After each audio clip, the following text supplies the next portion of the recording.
जय हिंद सभी को। सेवन क्लास में आप सभी लोगों का स्वागत है। मैं अमरजीत सर। बच्चों, इस वीडियो के अंदर हम लोग चैप्टर नंबर 5 का, जो हम लोग हिस्ट्री का चैप्टर नंबर 5 पढ़ रहे थे, उसका पार्ट 2 है ये। और इस वीडियो के अंदर हम लोग 16 महाजनपद के बारे में जानेंगे। और इन 16 महाजनपदों में से मगध बहुत ज़्यादा इम्पोर्टेंट रहा, तो उसके पीछे का कारण क्या था, और हम यहाँ पर कुछ खास बात जानेंगे। ठीक है, अभी मैं बताऊँगा उसके बारे में बहुत अच्छे तरीके से। तो चलो देखते हैं भाई, यहाँ पे जो हमारा सेकंड पार्ट है वो कह रहा है। तो सबसे पहले 16 महाजनपदों के बारे में देख लेते हैं हम लोग कि भाई 16 महाजनपद थे क्या, महाजनपद होते क्या हैं। तो सबसे पहले वो जान लेते हैं। महाजनपद क्या होते हैं? प्राचीन भारत में राज्य या प्रशासनिक इकाइयों को महाजनपद कहते थे, यानी कि जहाँ पर राजाओं का शासन चलता था तो उनको हम लोग महाजनपद के नाम से जानते हैं। और इन्हीं पर समय दर समय जो है शासन चलता रहा, यानी इन्हीं पर जो है समय दर समय शासन चलता रहा। वैदिक सभ्यता के बाद हमारा ये जो एक काल आया, यानी कि 600 ईसा पूर्व से 300 ईसा पूर्व का, या उससे आगे चलेंगे अभी, तो धीरे धीरे करते करते जो है इन सब शासकों के बारे में भी पढ़ेंगे हम लोग बहुत अच्छे तरीके से। और इस चैप्टर में हम मौर्य वंश के बारे में भी जानेंगे। ठीक है, तो चलो देखते हैं, स्टार्ट करते हैं। और 16 महाजनपद, ये वीडियो बहुत सारे लोगों के लिए हेल्पफुल होने वाली है, तो तरीके से समझते रहें सब लोग। ठीक है, तो चलो देखते हैं। और पिछली वीडियो के अंदर मैंने नोट्स भी दिए थे, उम्मीद करता हूँ सारे बच्चों को बिल्कुल मज़े आए होंगे, है ना। तो चलो देखते हैं। तो यहाँ क्या है, 16 महाजनपद। तो 16 महाजनपदों के मैंने नाम लिख रखे हैं। तो चलो देखते हैं कि सबसे पहले कौशल है। ठीक है, कौशल, यानी मैंने यहाँ पे ये भी लिख दिया है कहाँ कहाँ पर ये जो है आपके महाजनपद पढ़ते थे। तो 16 महाजनपद उत्तर प्रदेश, कौशल जो है उत्तर प्रदेश में, वज्जी बिहार में, कुरु हरियाणा, अवंती मध्य प्रदेश, पांचाल उत्तर प्रदेश, गांधार पाकिस्तान में पड़ता है। ठीक है, मगध बिहार। तो मैं यहाँ पर एक इसको सर्कल कर दे रहा हूँ, क्योंकि हम मगध को बहुत अच्छे तरीके से, यानी 16 महाजनपदों में से सबसे महत्वपूर्ण महाजनपद किसको माना जाता था? मगध को माना जाता था। तो वो अभी हम पढ़ेंगे क्या क्या था क्या नहीं था, वो सारी चीज़ें जानेंगे। ठीक है, तो चलो देखो, तो बिहार में पड़ता है आपका मगध, तो ये सारी चीज़ें अभी देखेंगे। वत्स है उत्तर प्रदेश, काशी उत्तर प्रदेश, अंग बिहार, मत्स्य राजस्थान, और छेदी जो है उत्तर प्रदेश, और शौर सेना उत्तर प्रदेश, मल्ल उत्तर प्रदेश, कंबोज जो आपका कश्मीर, और अस्माका जो है महाराष्ट्र। तो ये सारी जो 16 महाजनपद हैं वो आप लोग को याद रखने हैं। जैसे कौशल, वज्जी, कुरु, अवंती, पांचाल, गांधार, काशी, अंग, मत्स्य, छेदी, शौर सेना, मल्ल, कंबोज, अस्माका, ये जो 16 महाजनपद हैं ये आपको तरीके से याद कर लेने हैं। और 16 महाजनपदों में से सबसे महत्वपूर्ण कौन सा महाजनपद था? बताओ। मगध था। ठीक है, तो चलो देखते हैं भाई मगध ही इतना इंपॉर्टेंट क्यों था। तो चलो देखते हैं क्या है। तो मगध का उद्भव पढ़ेंगे। सबसे पहले हम जानेंगे मगध का उद्भव। तो जानते हैं बच्चों, देखो कि मगध का उद्भव कैसे कैसे क्या क्या हुआ। तो देखो, भारत के प्राचीन इतिहास में मगध का अत्यंत महत्वपूर्ण स्थान था। मगध सबसे महत्वपूर्ण था। क्यों मगध महत्वपूर्ण था? तो एक एक करके जानेंगे हम लोग कि इसका इतिहास 6ठी शताब्दी ईसा पूर्व से प्रारंभ होता है। मैंने पहले बता दिया है, 6ठी शताब्दी ईसा पूर्व से स्टार्टिंग है इसकी। जो वैदिक सभ्यता 6ठी शताब्दी ईसा पूर्व तक खत्म, उसके बाद जो है ये सब आए। तो 6ठी शताब्दी ईसा पूर्व से प्रारंभ होता है। और आरंभ में मगध बहुत छोटा था, पर क्या हुआ, धीरे धीरे उन्नति हुई इसकी और काफ़ी ज़्यादा बड़ा हुआ। समय दर समय शासक इसमें आते गए। भाई देखो, किसी क्षेत्र में एक के बाद एक शासक आते जा रहे हैं, इसके पीछे एक रीज़न तो होगा ना।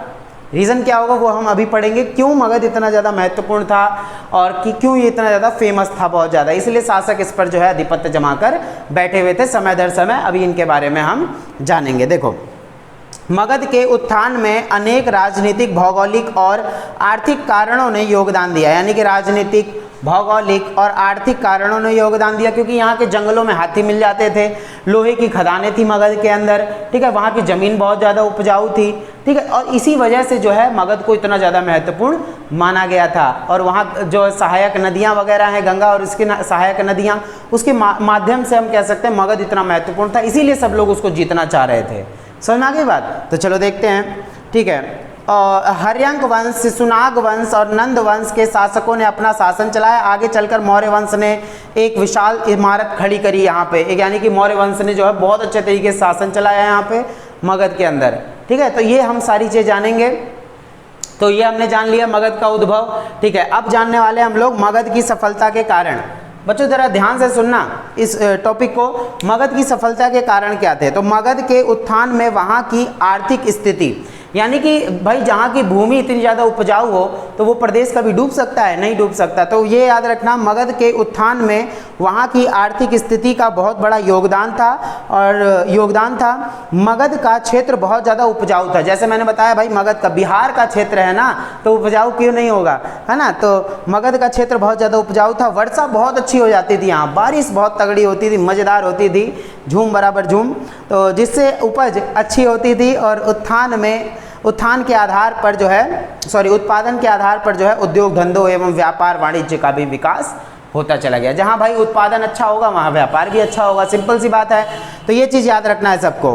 तो ये समझ में आ गया मगध की सफलता के कारण, क्योंकि वहाँ की ज़मीन बहुत ज़्यादा उपजाऊ थी, और ज़मीन उपजाऊ थी तो अनाज उगलती थी, खरा सोना उगलती थी ज़मीन, तो इससे व्यापार भी इनका बहुत ज़्यादा तेज़ी से अच्छे तरीके से होने लग गया था। ठीक है बच्चों, आगे देखो, मगध का राजतंत्रीय शासन कैसा था। भाई मगध का जो है राजतंत्रीय शासन, मैंने 16 महाजनपद सारे बता दिए हैं। जिसको नहीं पता एक बार देख लेना, वीडियो को एक बार दोबारा शुरू करके, सारे 16 महाजनपद और ये कहाँ कहाँ पर हैं वो भी मैंने आप लोग को बहुत अच्छे तरीके से यहीं पे लिख दिए हैं, ताकि किसी को भी कन्फ्यूज़न ना हो। ठीक है, देखो बच्चों, मैं ये सारी चीज़ें इसलिए लिख दी मैंने सामने, ताकि पहले मेरे को भी बहुत ज़्यादा प्रॉब्लम होती थी इनको समझने में, लेकिन जब ये पता चल गया कहाँ कहाँ पर है तो मज़ा ही आ गया, है ना। इसलिए मैंने पहले आप लोग के लिए दे दिया है यहाँ पे, आप लोग अच्छे से समझ सकते हो। ठीक बा, हीरो हीरोइन बन जाओगे। तो चलो देखो, फिर देखते हैं भाई यहाँ मगध की राजतंत्रीय शासन व्यवस्था क्या है। ठीक है, राजतंत्रीय यानी कि कैसे कैसे शासन चलाया जाता था यहाँ पे मगध के अंदर। देखो, तो मगध की शासन व्यवस्था भी, जिसमें राजा का अधिकार पैतृक था। यहाँ पे मगध में पैतृक शासन चलता था, यानी पिता के वंश से वंश चलता था, और जिससे राजा को अपनी शक्ति के विस्तार में सहायता मिली। यानी राजा के बाद उसका बेटा, फिर उसके बाद उसका बेटा, है ना। तो इस तरीके से चलता आया और सहायता मिली। मगध के उत्थान में सहायक सिद्ध हुई, और यहाँ पर कृषि, उद्योग, व्यापार से आय में वृद्धि, जिससे मगध बहुत तेज़ी से बढ़ता चला गया था। तो क्या क्या चीज़ें बढ़ी यहाँ पे राजतंत्रीय व्यवस्था के अंदर, आपका कृषि हुई, उद्योग व्यापार में बढ़ोतरी हुई, शिल्पकारी में बढ़ोतरी हुई, बहुत तेज़ी से उन्नत करता चला गया मगध और बहुत आगे चला गया। ठीक है, बाकी महाजनपदों से काफ़ी ज़्यादा आगे निकला था। कौन सा महाजनपद? तो मगध महाजनपद। ठीक बा, तो चलो आगे देखो। उसके बाद है हमारे यहाँ पे मगध के शासकों का योगदान। अब भाई मगध के शासकों का योगदान क्या रहा, तो चलो देख लेते हैं। मगध उत्थान में वहाँ के शासकों की भूमिका महत्वपूर्ण रही है। भाई वहाँ के शासक अच्छे रहेंगे जभी तो, यानी शासक जब मेहनती रहेंगे जभी तो कोई साम्राज्य आगे बढ़ेगा ना। तो यहाँ पर देखो मगध को बहुत ज़्यादा आगे ले जाया गया, वहाँ के शासकों की अहम भूमिका थी और महत्वपूर्ण रही। मगध में एक के बाद एक अनेक शक्तिशाली शासक हुए, एक के बाद एक शक्तिशाली शासक आते चले गए मगध के अंदर, और मगध का बहुत तेज़ी से विस्तार हुआ। जिन्होंने सैन्य बल, ध्यान सुनना, शक्तिशाली शासक हुए जिन्होंने सैन्य बल और कूटनीति के आधार पर मगध को समृद्ध राज्य बना दिया। मगध को क्या बना दिया इन्होंने? समृद्ध राज्य बना दिया मगध को। ठीक है, इतना याद रख लेना कि भाई शासकों का जो है बहुत महत्वपूर्ण योगदान रहा है। अब हम पढ़ते हैं मगध का स्वतंत्र वातावरण। अब भाई मगध का एक स्वतंत्र वातावरण भी तो था, तभी तो सभी शासक यहीं पर आके चिपक गए, है ना। तो क्या था देखो कि मगध का वातावरण दूसरे राज्य की तुलना में बहुत स्वतंत्र था, यानी कि यहाँ के लोग अपने आप को स्वतंत्र महसूस करते थे, काफ़ी स्वतंत्र महसूस, क्योंकि यह अनार्यों का देश था। यानी कि ये मगध जो है यहाँ पर अनार्यों का, यानी कि यहाँ पर आर्य जो है अपना अधिकार नहीं चलाए थे। आर्य यानी कि यहाँ पे अनार्य होंगे। अनार्य मतलब क्या हो गया बच्चों? अनार्य मतलब एक तरीके से जो लोग आर्य नहीं थे। ठीक बा, चलो देखो, ब्राह्मणों का युग नहीं था यहाँ पे, ब्राह्मण व्यवस्था नहीं थी यहाँ पे। ठीक है, यहाँ के लोगों में प्रसार की प्रवृत्ति और उत्साह उन राज्यों की अपेक्षा अधिक थी जो बहुत दिनों से आर्यों के प्रभाव में जो है थे। यानी कि यहाँ पर आर्यों के प्रभाव में जो था वो मान सकते हैं हम लोग यहाँ पे कि भाई यहाँ पर आर्यों ने अपना वर्चस्व नहीं जमाया। ठीक है, आर्यों ने वर्चस्व नहीं चलाया था, तो यहाँ अनार्यों का वर्चस्व रहा, तरीके से आगे बढ़ाते गए, इसीलिए मगध बहुत ज़्यादा शक्तिशाली होता चला गया। ठीक है, तो 16 महाजन पदों के नाम बता दिए हैं, जैसे कौशल, वज्जी, कुरु, अवंती, पांचाल, गांधार, मगध, वत्स, काशी, अंग, मत्स्य, छेदी, सौरसेना, मल्ल, कंबोज, अस्माका। याद रख लेना ये, ठीक है, इसको खा जाओ, है ना, खा जाओगे तो बिल्कुल मज़ा आ जाएगा। ठीक है, तो उसके बाद मैंने बता दिया मगध का उद्भव कैसे हुआ, मगध की सफलता के कारण बता दिए, यहाँ क्या क्या चीज़ें मिली थी जिसकी वजह से जो है मगध इतना बहुत ज़्यादा विकसित होता गया।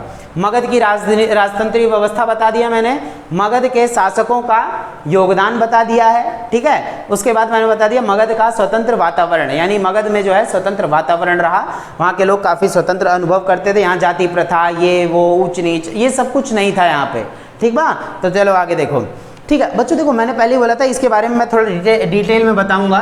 ये है क्या, आपने खान सर का नाम सुना होगा, उनके चैनल पे मैंने एक छोटी सी एक क्लिप देखी थी कि इन्होंने बहुत अच्छे तरीके से, मुझे मतलब यहाँ इंटरेस्टिंग लगा इसलिए मैं आप लोग को बता देता हूँ। पढ़ाई वाली चीज़ें हैं तो इसमें तो कोई दिक्कत नहीं है, तो मैं आप लोग को बता देता हूँ कि भाई हसीन मसूक शाह से क्या है, उन्होंने बहुत अच्छा बताया था खान सर ने। तो देखो क्या है कि मगध पर शासन करने वाले वंश ये रहे, यानी कि हम इससे याद रख सकते हैं, मान के चलो किसी के ससुर का नाम मान लो हैं या किसी के चाचा का नाम मान लो, तो हसीन मसूक शाह यानी कि ह से हर्यांक वंश, सबसे पहले मगध पर शासन करने वाला वंश हर्यांक वंश रहा, ठीक है। हर्यांक वंश, फिर कौन आया, शिशुनाग वंश, फिर ठीक है, फिर उसके बाद नंद वंश आया। तो हसीन यानी कि हर्यांक वंश, शिशुनाग वंश, नंद वंश, ठीक है। फिर उसके बाद आया कौन, मौर्य वंश, मासूक यानी मौर्य वंश, फिर सूंग वंश, फिर कर्ण वंश, फिर सातवाहन वंश, ठीक है बच्चों। तो ये चीज़ याद रखना, मुझे अच्छी लगी थी तो मैंने आप लोग को बता दिया है, शेयर कर दिया है। उम्मीद करता हूँ किसी को भी बुरा नहीं लगा होगा कि हाँ ऐसा है ऐसा है, लेकिन अगर पढ़ाई से रिलेटेड है तो भाई जाहिर सी बात है हर किसी के पास ये चीज़ें पहुँचनी चाहिए। तो चलो देखते हैं भाई हसीन मसूक था, यानी कि आप लोग को याद रखना है कि कैसे कैसे जो है ये आगे बढ़ते गए और कैसे ये मगध पर शासन करने वाला वंश रहा है। शॉर्टकट है ये, ह से हर्यांक वंश, शिशुनाग वंश, नंद वंश, मौर्य वंश, सुंग वंश, कर्ण वंश और आपका सातवाहन वंश। आगे भी वंश आए थे जो ज़्यादा समय तक सत्ता सुख नहीं भोग पाए थे, ठीक है। तो मगध पर शासन करने वाले ये कुछ वंश रहे हैं जो बहुत ज़्यादा मेन रहे हैं। तो उम्मीद करता हूँ आप लोग को बहुत अच्छा लगा होगा ये वीडियो और समझ में आ गया होगा। बाकी वीडियो के एंड में इनके मैंने अच्छे से टॉपिक तैयार कर रखे हैं, वीडियो के एंड में देख लेना आप लोग नोट्स, और बिल्कुल हीरो हीरोइन बन जाना और तरीके से पढ़ के बच्चों साइमन क्लास को तरीके से सपोर्ट कर दो जिससे कि मज़ा आ जाए बिल्कुल है। तो चलो ठीक है, मिलते हैं तीसरे पार्ट के अंदर। धन्यवाद।